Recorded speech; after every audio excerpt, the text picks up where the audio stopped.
Good morning दोस्तों। देखिए ये हमारे पास नंबर सिस्टम पे रिलेटेड क्वेश्चन है। ठीक है, देखिए क्या है। वह धनात्मक संख्या ज्ञात कीजिए जिसमें 15 जोड़ने पर प्राप्त संख्या मूल संख्या के व्युत्क्रम के 100 गुने के बराबर होती है। ठीक है, तो यहाँ पे एक शब्द है व्युत्क्रम। ठीक है, इसको ध्यान देंगे। जैसे 4 का व्युत्क्रम क्या होगा? 1/4 होगा। ठीक है, वैसे ही 5 का व्युत्क्रम क्या होगा? 1/5 होगा। अगर कहेंगे कि 1/5 का व्युत्क्रम क्या होगा तो 5 हो जाएगा। यही चीज ध्यान देना है, एक दूसरे का उल्टा हो जाएगा। 4 का व्युत्क्रम 1/4, 1/5 का व्युत्क्रम 5। ठीक है, यानी भाग दे देते हैं, 1 से भाग दे देते हैं, यानी 1/4 1/5 भाग देंगे तो यही 5 आ जाएगा। ठीक है, यही चीज हमें ध्यान देना है। तो ये अगर हमें ध्यान में रहेगा तो ये क्वेश्चन इजी हो जाएगा। देखिए तो क्या करें, वह धनात्मक संख्या ज्ञात कीजिए। तो मानते कि धनात्मक संख्या मेरा x है। माना कि धनात्मक संख्या, माना कि धनात्मक संख्या मेरा क्या है? x है। ठीक है, तो क्या कर रहा है, वह धनात्मक संख्या ज्ञात कीजिए जिसमें 15 जोड़ने पर, मतलब उस संख्या में अगर 15 जोड़ा जाए तो प्राप्त संख्या जो मेरा मिलता है संख्या वो क्या है? मूल संख्या के व्युत्क्रम। तो मूल संख्या मेरा x है, तो इसका व्युत्क्रम 1/x हो जाएगा। मूल संख्या के व्युत्क्रम के 100 गुने, 100 गुने यानी 100 के बराबर होती है। ठीक है, मतलब यही चीज है मेरा। अब इसी को सॉल्व करेंगे, मतलब उस संख्या में 15 जोड़ने पर प्राप्त संख्या उस मूल संख्या के व्युत्क्रम का 100 गुना है, 100 गुने के बराबर है। तो अब इसी को सॉल्व कीजिए तो देखिए क्या आएगा, x plus 15 equal to 100/x, यही आएगा ना।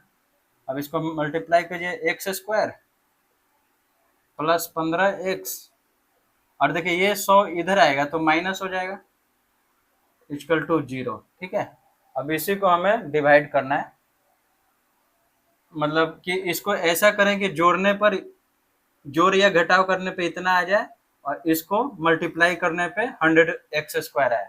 तो देखिए इसको 20 × 5 कर सकते हैं हम, x² plus 20x minus 5x। देखिए -100 इक्वल टू 0।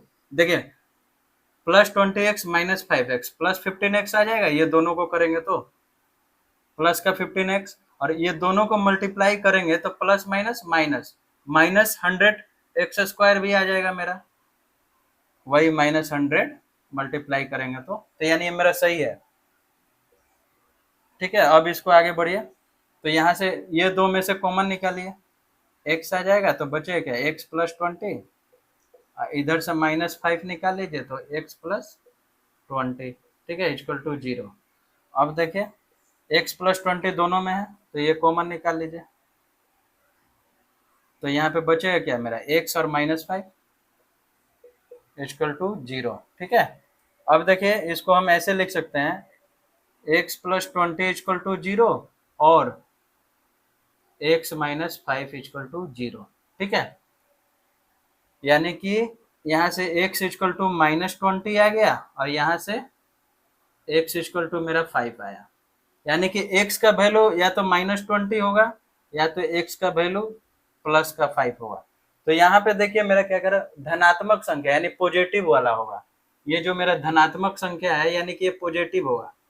तो देखिए मैं माइनस वाला नहीं होगा, इसलिए ये गलत है, ये मेरा सही है, यानी कि वो संख्या मेरा क्या है, 5 है, यानी कि ये मेरा सही है आंसर। तो ये देखिए क्वेश्चन में क्या कर रहा था, 5 में अगर 15 जोड़ने पे क्या कह रहा था, वो उस संख्या का व्युत्क्रम, यानी 5 आया, 5 का व्युत्क्रम 1/5 का 100 गुना। देखिए दोनों इक्वल होगा, 5 प्लस 15 20 आ गया, और ये देखिए इधर भी 20 आ गया। क्वेश्चन मेरा यही था। तो मेन चीज था व्युत्क्रम को समझना। बहुत ही अच्छा क्वेश्चन एग्जाम में आता भी है। थैंक यू दोस्तों।